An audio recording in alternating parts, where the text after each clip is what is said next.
Hello everyone, welcome back to my YouTube channel. जैसा कि आप लोगों को याद होगा, मैंने आप लोगों को एंशिएंट हिस्ट्री कंप्लीट करवा दी है। अब मैं आप लोगों को मिडाइवल हिस्ट्री करवा रही हूँ, जिसमें इसके पहले वाले वीडियो में हमने दिल्ली सल्तनत का इंट्रोडक्शन के बारे में बात कर ली थी। मैंने आप लोगों को बताया था कि दिल्ली सल्तनत 1206 से लेकर 1526 ईस्वी तक माना जाता है। इसमें मैंने आप लोगों को दिखाया था कि दिल्ली सल्तनत में हमें 5 राजवंश देखने को मिलते हैं। इनमें पहला होता है गुलाम वंश, दूसरा होता है खलजी वंश, तीसरा होता है तुगलक वंश, चौथा सैयद वंश और पांचवा लोधी वंश। इसके बाद फिर मुगल राजवंश की शुरुआत होती है। तो आज की वीडियो में मैं आप लोगों को गुलाम वंश के बारे में बताने वाली हूँ। इसका टाइम पीरियड जैसा कि मैंने बताया 1206 से लेकर 1290 ईस्वी तक रहता है। तो आज हम लोग गुलाम वंश के बारे में बात करने वाले हैं। इसे हम लोग दास वंश भी कहते हैं या फिर इसे प्रारंभिक तुर्क भी कहा जाता है, क्योंकि ये जो थे वो सबसे पहले तुर्क यात्री थे जो भारत में आए थे और फिर वो यहीं पर शासन करने लगे थे। इसके अलावा इसे ममलुक वंश भी कहा जाता है। ममलुक का मतलब होता है बिना माता पिता की संतान। तो ये सारे नाम अगर आपको कहीं भी दिखे तो ये चारों नाम जो आप देख रहे हो वो एक ही वंश के हैं, जिन्हें गुलाम वंश या फिर दास वंश कहते हैं। तो अब हम लोग इसके बारे में बात कर लेते हैं। ये आप लोग मैप पर देख सकते हैं, इतना जो एरिया आप लोग देख रहे हैं ये हमें गुलाम राजवंश का देखने को मिलता है। इसके बाद में और भी बड़ा एरिया इनका हो जाता है, लेकिन गुलाम राजवंश के टाइम पर इनका एरिया हमें इतना ही देखने को मिलता था। तो अब हम लोग एक एक करके पहले इनके शासकों के बारे में बात कर लेते हैं। आज मैं आप लोगों को सिर्फ गुलाम वंश में कौन कौन से शासक हुए थे उनके बारे में ही बताऊंगी। तो सबसे पहला जो शासक था उसका नाम कुतुबुद्दीन ऐबक था और ये 1206 से लेकर 1210 ईस्वी तक शासन करता है। जैसा कि मैंने आप लोगों को बताया था, जब मोहम्मद गौरी भारत में आया था उसी के टाइम पर कुतुबुद्दीन ऐबक भी भारत में आ गया था और इसने सिंध से लेकर बंगाल तक वाला जो एरिया है वहाँ पर शासन किया था। तो इसने 1192 से लेकर 1206 तक गौरी के प्रतिनिधि के रूप में बंगाल पर शासन किया था और उसके बाद फिर ये 1208 में दास्ता यानी कि पहले ये मोहम्मद गौरी का गुलाम हुआ करता था, उसका दास हुआ करता था और 1208 में इसे दास्ता से मुक्ति मिल गई, यानी कि अब वो दास नहीं रह गया था, अब वो राजा बन गया था। लेकिन फिर भी राजा बनने के बाद भी इसने सुल्तान की उपाधि लेने से मना कर दिया था। इसके अलावा अगर हम बात करें दिल्ली सल्तनत की राजधानी दिल्ली को इसी ने बनाया था। इसके अलावा इसने लाहौर को भी अपनी अस्थायी राजधानी बनाया था। इसके बाद अगर हम बात करें 1210 में इसकी मृत्यु हो गई थी, वो भी जब ये एक गेम होता है जिसका नाम चौगान है, वो खेलते हुए ये घोड़े से गिर गया था और इसकी मृत्यु हो गई थी। चौगान जो है वो एक तरीके का ऐसा खेल होता है जो घोड़े पर बैठकर खेला जाता है और वो उसमें स्टिक से जैसे एक बॉल होती है उसको मारा जाता है। आई होप आप लोग जानते होंगे। तो ये जो है वो कुछ इसी तरीके का गेम खेल रहा था और वो गेम खेलते ही खेलते ये घोड़े से नीचे गिर गया और इसकी मृत्यु हो गई थी। इसके अलावा इसे एक उपाधि दी गई है जिसका नाम लाख वक्ष है, तो उसके नाम से भी इसे जाना जाता है। लाख वक्ष का मतलब होता है दान देने वाला। यहाँ पर आप लोगों को बहुत सारे उर्दू के शब्द भी मिलेंगे, तो मैं कुछ के तो मतलब बताती जाऊंगी, बाकी के आप इतना तो समझ ही सकते हैं। तो जैसे बख्श का मतलब आप लोग समझ सकते हैं दान देने वाला, तो उसके नाम से भी इसे जाना जाता था।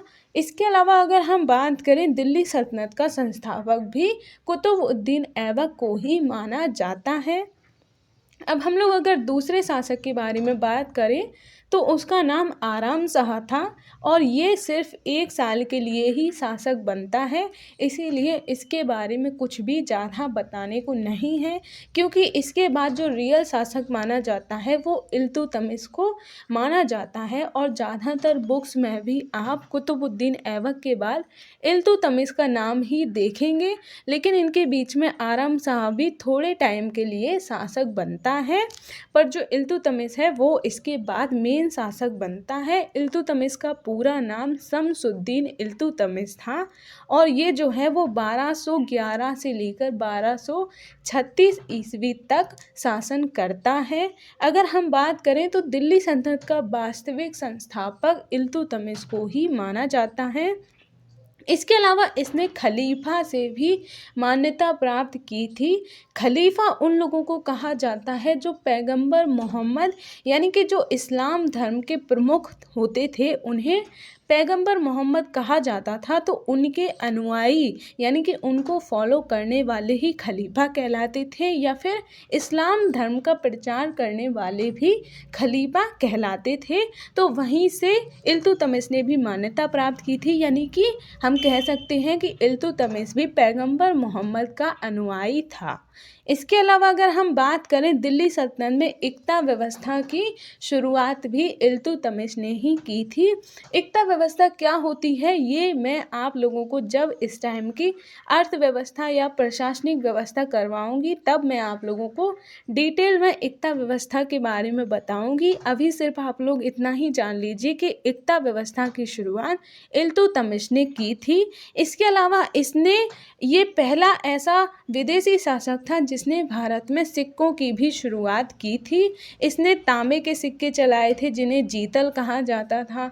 इसके अलावा इसने चांदी के सिक्के चलाए जाते थे जिन्हें टंका कहा जाता था। इसके अलावा ये जो सिक्के होते थे उनमें अरबी में बहुत कुछ लिखा भी होता था। इसके अलावा अगर हम बात करें इसने विसेथी अमीर उन्हें कहा जाता था जो उच्च अधिकारी होते थे, यानी कि उच्च अधिकारियों को अमीर कहा जाता था। तो इसने अमीरों पर नियंत्रण करने के लिए दो दल बनाए थे। एक का नाम था चालीसा और दूसरे का नाम था तुर्काने चहलकामी। तो ये इसने संगठन बनाए थे अमीरों पर यानी कि उच्च अधिकारियों पर नियंत्रण स्थापित करने के लिए। इसके अलावा इसने यल्दोज और कुबाचा को भी पराजित किया था और कुबाचा के भूभाग पर नियंत्रण स्थापित कर लिया था। यल्दोज और कुबाचा कहने का मतलब है सिंध और मुल्तान वाला जो एरिया है उसको पराजित किया था वहाँ के शासकों को, और फिर सिंध और मुल्तान पर भी अपना नियंत्रण इसने स्थापित कर लिया था। अब हम लोग अगर नेक्स्ट शासक के बारे में बात करें तो उसका नाम फिरोज शाह था और ये भी बस सिर्फ नाम के लिए शासक बनता है सिर्फ 1236 में। उसके बाद फिर रजिया सुल्तान जो है वो शासक बनती हैं जो कि 1236 से लेकर 1240 ईस्वी तक रहती हैं। रजिया सुल्तान जो है वो इल्तुतमिश की ही बेटी थी, इसीलिए इल्तुतमिश ने अपने बेटे फिरोज शाह की जगह रजिया सुल्तान को शासक बनाना ज़्यादा उचित समझा, क्योंकि रजिया सुल्तान जो है वो उनके अंदर एक शासक के सारे गुण विद्यमान थे। इसीलिए इल्तुतमिश चाहते थे कि वो अपनी बेटी यानी कि रजिया सुल्तान को अपना उत्तराधिकारी बनाए। इसके अलावा जो वहाँ की जनता थी वो भी रजिया सुल्तान को बहुत पसंद करती थी, क्योंकि इनके अंदर एक शासक के सारे गुण विद्यमान थे। ये युद्ध कला भी बहुत अच्छी इनके अंदर थी। इसके अलावा जितने भी एक शासक के गुण होते हैं वो सारे इनके अंदर थे। इसके अलावा अगर हम बात करें रजिया ने तुर्कों की शक्ति को कमज़ोर करने के लिए भी बहुत से कदम उठाए थे, लेकिन इनका जो परिवार था, इसके अलावा जो महत्वपूर्ण अमीर और उलेमा उच्च अधिकारियों को कहा जाता था, उन्होंने इनके खिलाफ बहुत सारे षड्यंत्र किए, इसीलिए ये उनका शिकार हो गई और ये पराजित हो गई।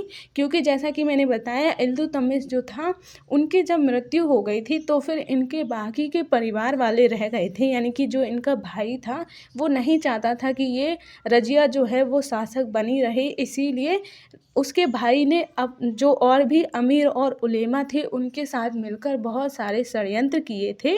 इसके अलावा अगर हम बात करें, रज़िया सुल्तान ने मलिक याकूत नाम का जो एक व्यक्ति था जिसे अमीर आखुर बनाया गया था, यानी कि अमीर आखुर कहने का मतलब है घुड़सवार बनाया गया था, और फिर बाद में इन्होंने उसी से विवाह भी कर लिया था। और ऐसा कहा जाता है कि जब रज़िया सुल्तान मलिक याकूत के साथ एक जंगल में गई थी तो वहाँ पर कुछ डकैतों ने इन्हें घेर लिया था और वहीं इन दोनों को मार दिया था। तो इस तरीके से रज़िया सुल्तान की मृत्यु हो जाती है। और फिर अब हम लोग नेक्स्ट शासक के बारे में बात कर लेते हैं। उनका नाम था बहरम शाह, जो कि 1240 से लेकर 42 ईस्वी तक शासक बनते हैं। ये आप लोग रज़िया सुल्तान को देख सकते हैं। इसके अलावा अगर हम बात करें, बहरम शाह के बाद मसूद शाह जो है वो शासक बनता है, जो 1242 से 1246 ईस्वी तक शासक बनता है। अगर हम इन दोनों के बारे में बात करें तो इन्होंने कुछ ज़्यादा महत्वपूर्ण कार्य नहीं किए थे, इसीलिए आप लोग सिर्फ इनके नाम याद रख लीजिएगा। इसके बाद फिर जो नसीरुद्दीन महमूद हैं वो भी शासक बनते हैं, और ये 1246 से लेकर 1265 ईस्वी तक शासक बने रहते हैं। इन लोगों ने कुछ ज़्यादा महत्वपूर्ण कार्य नहीं किए थे, इसीलिए इनके बारे में कुछ अलग से बताने का कोई मतलब नहीं रहता है। आप सिर्फ इनके नाम याद रख लीजिएगा कि किसके बाद कौन शासक बना था। अब हम लोग नेक्स्ट शासक की बात करें तो वो था बलबन। मैं सिर्फ आप लोगों को उन शासकों के बारे में डिटेल में बता रही हूँ जो इतिहास में कुछ महत्व रखते हैं या इन्होंने कुछ ऐसे कार्य किए हैं। तो अगर हम बलबन के बारे में बात करें तो बलबन जो है वो 1265 से लेकर 1287 ईस्वी तक शासक रहता है। बलबन जो है वो तुर्काने चहलकानी का भी सदस्य था। तुर्काने चहलकानी मैंने अभी बताया, इल्तुतमिश ने एक संगठन बनाया था, तो ये जो बलबन है वो भी उसका सदस्य हुआ करता था। इसके अलावा जो नसीरुद्दीन महमूद है, यानी कि इसके पहले वाला जो शासक था वो इसका दामाद हुआ करता था, बलबन का दामाद हुआ करता था नसीरुद्दीन महमूद जो है, और फिर उसी के बाद बलबन फिर शासक बन जाता है। इसके अलावा अगर हम बलबन के शासनकाल के बारे में बात करें तो वो राजपद की गरिमा बनाए रखने के लिए, इसके अलावा कानून व्यवस्था को बनाए रखने और सुदृढ़ीकरण के लिए जाना जाता है। यानी कि इसके शासनकाल में ऐसे बहुत सारे कार्य इसने किए, इसीलिए इसका जो शासनकाल है वो इतिहास में बहुत महत्व रखता है। अगर हम बात करें, इसने राजपद की गरिमा को बनाए रखने के लिए कुछ कदम उठाए थे, तो अब हम लोग उनके बारे में बात कर लेते हैं। जैसे कि इसने राजपद को नियवते खुदाई कहा, यानी कि खुदा का प्रतिनिधि। इसका कहना था कि जो राजपद है, यानी कि जो राजा का पद होता है, वो खुदा का प्रतिनिधि है, यानी कि वहाँ पर सिर्फ खुदा, यानी कि भगवान हम कह सकते हैं, गॉड कह सकते हैं, उनका जो प्रतिनिधि होगा वही उस पद पर बैठ पाएगा। इसके अलावा जो सुल्तान यानी कि जो राजा होता था उसको इन्होंने जिल अल्लाह यानी कि खुदा की छाया बताया है, यानी कि इनका कहना था कि जो राजपद है वो खुदा का प्रतिनिधि है और उस पर बैठने वाला जो राजा है वो खुदा की छाया है। यानी कि एक तरीके से इसने राजा को, या फिर हम कह सकते हैं अपने आप को ही, भगवान से या खुदा से या फिर गॉड से कंपेयर करने की कोशिश की थी। इसके अलावा इसने एक केंद्रीय सेना भी बनाई थी जिसे उर्दू में दीवाने आरिज कहा जाता था। इसके अलावा इसने एक गुप्तचर विभाग का भी गठन किया था।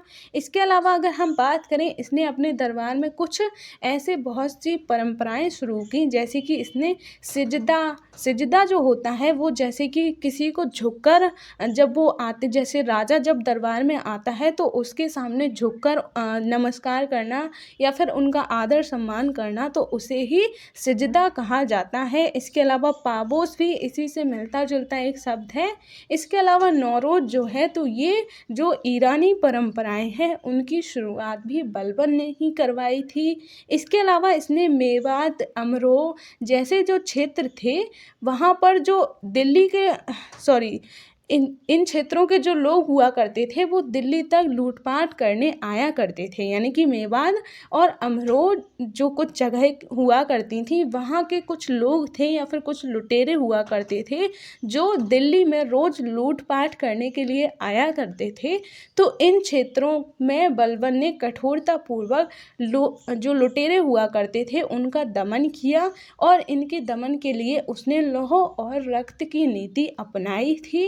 यानी कि हम कह सकते हैं कि उस टाइम पर जो लुटेरे हुआ करते थे या जो लूटपाट होती थी वो बहुत ही ज़्यादा हो रही थी, तो बलबन ने उसको ध्यान में रखते हुए भी नीति बनाई जिस नीति को लौह और रक्त की नीति कहा जाता है। इसके अलावा बलबन ने मंगोल के आक्रमण के खतरे को ध्यान में रखते हुए साम्राज्य का विस्तार करना बंद कर दिया। यानी कि उसने सोचा कि जो मंगोल आक्रमण हो रहे हैं तो उस समय अपने साम्राज्य का ज़्यादा विस्तार करना ज़रूरी नहीं है, जितना हमारा साम्राज्य है उसी को अगर अच्छे तरीके से नियंत्रित किया जाए तो वही ज़्यादा अच्छा होगा। तो ये कुछ बातें थी जो बलबन के टाइम पर हुई थी। इसके अलावा अगर हम बात करें तो बलबन ने कैकुबाद को अपना उत्तराधिकारी घोषित किया था, जो कि 1287 से 1290 ईस्वी तक शासक रहता है।